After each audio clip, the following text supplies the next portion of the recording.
E Brasília só tem um assunto nos seus bastidores: Projeto Renda Cidadã, que já foi Renda Brasil, que vai incorporar ou não projetos sociais do governo federal e que pode, ter aí um número maior de beneficiários a partir do ano que vem.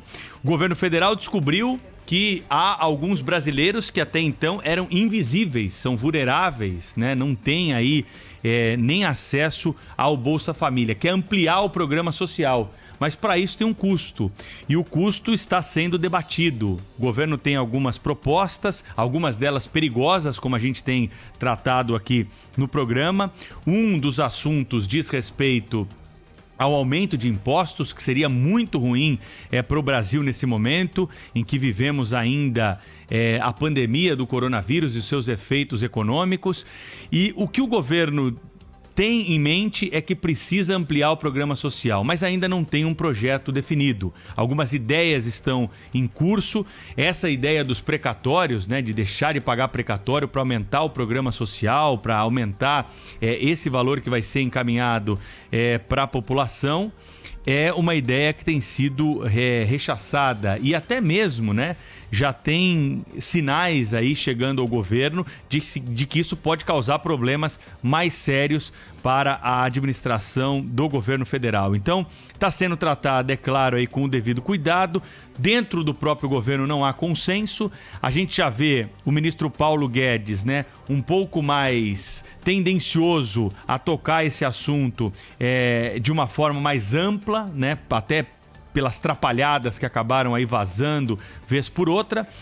Mas o fato, meus amigos, é que o governo tem em mente que terá, então, um programa social a partir do ano que vem, chamado Renda Cidadã, mas ainda não sabe o principal, de onde vai esse recurso, como será o remanejamento dos outros programas. O jornal Estado de São Paulo ouviu diversos especialistas, está na capa do Estadão hoje aí, opinião de economistas renomados, que já passaram muitos deles aqui pelos microfones da Rádio Bandeirantes recentemente, trazendo ideias de como o governo deve debater esse assunto. E a aglutinação de programas sociais me parece que pode ser o ponto de partida para essa discussão sobre como nós vamos ter o novo Bolsa Família, como será o projeto Renda Cidadã. O mais importante, Cláudio, Humberto, Thaís Freitas, amigos aqui do jornal Gente da Rádio Bandeirantes, é pensarmos que há pessoas que precisam de uma ajuda, que precisam de uma renda mínima, Sem essa renda mínima, essas pessoas não conseguem comer. E o que nós estamos discutindo em Brasília não é a situação dessas pessoas só, Nós estamos discutindo outros interesses que, infelizmente, permeiam essa discussão e acabam levando, às vezes, para um caminho para prejudicar o debate sério sobre esse assunto. A renda mínima, que é o programa Renda Cidadã, pode até ter objetivos eleitorais. Tem gente que lembra que o presidente da República, quando era da oposição, que era um deputado lá do Baixo Clero, criticava. E se você colocar aí na internet, Jair Bolsonaro critica o Bolsa Família, você vai ver vídeos do presidente da República criticando, chamando de medida eleitoreira, Mas por trás desta medida eleitoreira, por mais que ela possa ser, há um pano de fundo para essa discussão, que é a situação de milhões de brasileiros que vivem à margem da pobreza, que vivem sem aquilo que é o mínimo para se poder comer diariamente. O mais importante do programa Renda Cidadã é definir os critérios para entrada e saída. Ele não pode virar um programa que deixe aí uma renda para uma fatia da população que depois não vai querer carteira assinada, que depois não vai querer virar um pequeno empreendedor, um pequeno comerciante, justamente porque recebe essa quantia do governo. É uma quantia que tem que ser também fixada ali num patamar baixo, que é ajudar mesmo as pessoas a comer e não incentivar as pessoas a ficar dependente do governo federal. É difícil essa equação, não é fácil, Mas é a tarefa para que o presidente da República foi eleito e agora, por conta da pandemia, nós fomos cutucados pela situação a mexer nessa situação relacionada aos programas sociais. Bom, o presidente da República diz que não aceita ser responsabilizado por uma pedalada fiscal, por algo que possa permitir, inclusive, a abertura de um processo de impeachment, e disse também que não está de olho nas eleições. Tudo que eu faço diz que eu estou pensando em 22 agora. Se não faço nada, sou omisso. Se faz, estou pensando em 22. Tá aí o que o presidente da República disse ontem, quando é mais uma vez indagado aí sobre a proposta Renda Cidadã. Como é que Brasília vai discutir esse assunto hoje, hein, Cláudio Humberto? Muito bom dia para você. Muito bom dia a todos, bom dia Pedro, bom dia Thaís, olha, bom dia Brasil. A gente aqui está assistindo mais do mesmo, né? O governo ali se debatendo contra os limites, né, impostos pelo orçamento, pela falta de fonte de financiamento para um programa que se pretende ampliar. Né, esse é que é o X do programa. Já tem dinheiro para o Bolsa Família, digamos assim, mas a ampliação do programa, seu valor e o número de pessoas, né, essas pessoas que foram identificadas durante a crise da pandemia, que estavam fora, à margem de qualquer coisa, até do Bolsa Família, isso aí é que trouxe um custo substancial a mais a esse programa, ou vai provocar esse custo adicional a partir de janeiro, e está ali todo mundo à procura de onde tirar o dinheiro, né? Mas para criar esse Renda Cidadã, que é uma espécie de Bolsa Família 2.0, né? O governo tem discutido alternativas de financiamento, mas só não discute uma coisa que seria essencial e com toda certeza estaria ali a solução do problema, que é o corte de despesas, né? O governo só pensa, tem gente no governo que pensa até em aumentar impostos para gerar dinheiro para pagar isso. Quando, na verdade, o governo continua se recusando, o Estado brasileiro, né, não é apenas o atual governo, o Estado brasileiro continua se recusando, absolutamente insensível, né, o serviço público brasileiro, federal sobretudo, insensível à necessidade de promover essa transferência de renda para pessoas que de fato precisam pôr comida sobre a mesa no dia a dia. Enquanto se discute em Brasília, em São Paulo, nos fóruns, né?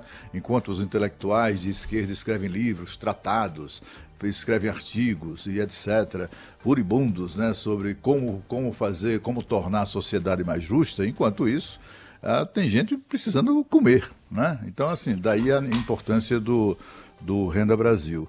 Mas eu tive acesso aqui verifiquei alguns dados. O governo, por exemplo, cogita tirar dinheiro do Fundeb, que é aquele fundo para o desenvolvimento da educação, etc., né, da educação básica, né?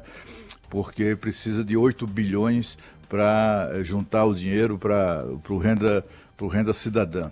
Um levantamento foi isso que eu tive acesso do Ministério do Planejamento de 2017, revelou que os penduricalhos, as regalias, aqueles auxílio isso, auxílio aquilo do governo federal representam um custo de 16,6 bilhões de reais por ano. 16,6 bilhões de reais. Se o governo cortar os penduricalhos pela metade, já tem o dinheiro, já dispensa, já fica dispensado, ou ficaria dispensado de recorrer ao dinheiro do Fundeb para financiar o Renda Cidadã, né? Não precisa nem mexer no salário, basta cortar metade dos penduricalhos. Se cortar isso, fizer esse corte, já tem dinheiro, né? Dados do Tesouro Nacional de 2019, veja o tamanho do problema que a sociedade brasileira tem. Os dados do Tesouro Nacional de 2019 revelaram que a folha de pessoal ativo da União, né, portanto dos 3 poderes, estados e municípios, somam quase R$1 trilhão. São 930 bilhões de reais. Só de salário e penduricalho para todo mundo, né? Entre 2017 e 2020, não houve corte nenhum, pelo contrário, só houve acréscimo de despesa, né? Para esse tipo de regalia, esses penduricais, do tipo auxílio moradia, auxílio Vale Peru, auxílio babá e coisas do gênero, né? Segundo o IPEA, 4,2 milhões de famílias se viraram com R$600 do auxílio emergencial, como a gente já discutiu aqui, né? E enquanto isso, 11,5 milhões de servidores continuam absolutamente alheios à crise. Todos nós do setor privado, que estamos fora do setor público, demos alguma contribuição, nos sacrificamos de alguma maneira para ajudar o Brasil a se manter em pé, do ponto de vista de tudo, né? Mas sobretudo do emprego, da atividade econômica, da viabilidade das empresas, etc. Até há uma lei que permite a redução salarial entre 20% e até 70%. Tudo isso no setor privado. Quando vai para o setor serviço público, zero. não abriram mão de absolutamente nada. E o que a gente assiste são iniciativas próprias, como se fosse uma organização criminosa, né? Sempre buscando ali formas de tirar mais dinheiro do erário legalmente, entre aspas. Sabe, não mexendo nisso, não há solução possível para o financiamento do Renda Cidadã, a não ser essas ideias exóticas que saem da cabeça da turma do ministro Paulo Guedes. Bom dia, Cláudio Humberto, Pedro Campos, ideias exóticas. É uma pior que a outra, não é, Cláudio?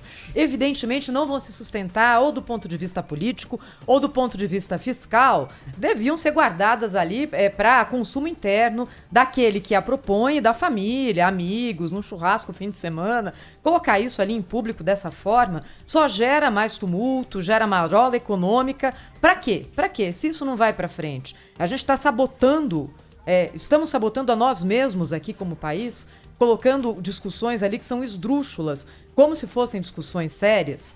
O presidente Jair Bolsonaro ontem disse o seguinte no Twitter e depois repetiu com apoiadores na saída do Palácio da Alvorada. O seguinte: responsabilidade fiscal e respeito ao teto são os trilhos da economia. Estamos abertos a sugestões juntamente com os líderes partidários. Quando coloca que respeito ao teto é o trilho da economia, quem respeita não precisa ficar falando o tempo todo que respeita, porque isso já é uma premissa. Evidentemente que houve uma tentativa do governo de dar um gato, né, como se diz por aí, nessa questão do teto, usando ali possibilidades que estavam à mão, incluindo o Fundeb, que não precisa respeitar o teto, e empurrando com a barriga o pagamento de precatórios. Mas eu quero pegar aqui o outro lado, que é o seguinte: estamos abertos a sugestões juntamente com os líderes partidários. O Cláudio Humberto já deu a melhor de todas, que é, escuta, reduz, enxuga aquilo que está gastando a mais. Se precisa liberar dinheiro, e a gente tem que pensar o seguinte: é uma decisão muito séria essa, a decisão de se ampliar um programa social. Porque é uma decisão para sempre.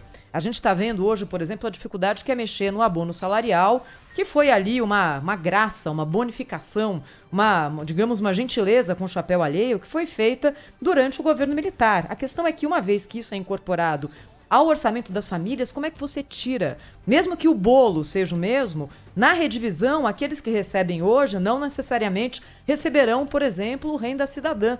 Isso não é executável. Então, se pensar em uma ampliação de projeto social é muito sério, porque você tem que ter ali a fonte permanente de financiamento disso. Não adianta achar a conta para pagar 1, 2 meses. Isso tem que ser para sempre. Como é que você vai tirar um benefício social uma vez tendo sido concedido? Então, vou pedir para o nosso ouvinte, que sempre está sempre conosco aqui, participando, dando ideias, sugestões, trazendo uma leitura para acrescentar no nosso debate, para falar conosco pelo WhatsApp 11 999 04 8756. Giovana Guedes já está aqui como todos os dias, super atenta, recebendo tudo. E aí você vai nos dizer o seguinte: de onde pode sair o dinheiro para financiar o Renda Cidadã? E se você acha que o Renda Cidadã tem de fato que ser criado, ou se nesse momento não é a hora de criar mais um benefício social.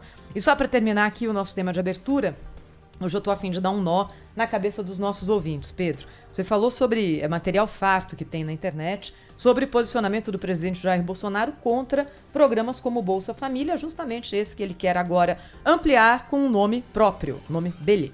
E aí o que ele disse, por exemplo, em 2011, durante um discurso na Câmara dos Deputados sobre o Bolsa Família. Aspas, para o presidente Jair Bolsonaro, na época deputado: é um projeto para tirar dinheiro de quem produz e dá-lo a quem se acomoda para que use seu título de eleitor e mantenha quem está no poder. Aqui era a gestão do PT. E nós devemos colocar, se não um ponto final, uma transição como a projetos como o Bolsa Família, assinado então deputado Jair Bolsonaro. E aí, para terminar de dar um nó aqui na cabeça do nosso ouvinte, em 2015, num discurso, o ex-presidente Lula disse o quê? Ele disse que pedaladas fiscais nas contas públicas cometidas pela presidente Dilma foram para garantir a continuidade de programas sociais. Olha só, estou vendo a Dilma ser atacada por conta de umas pedaladas, disse Lula nesse discurso. Eu não conheço o processo, mas uma coisa, Patrus, ele estava falando com o Patrus Ananias, que vocês têm que falar é que talvez a Dilma, em algum momento, tenha deixado de repassar o orçamento para a Caixa, porque não tinha dinheiro. E quais eram as coisas que a Dilma tinha que pagar? Aqui, SIC.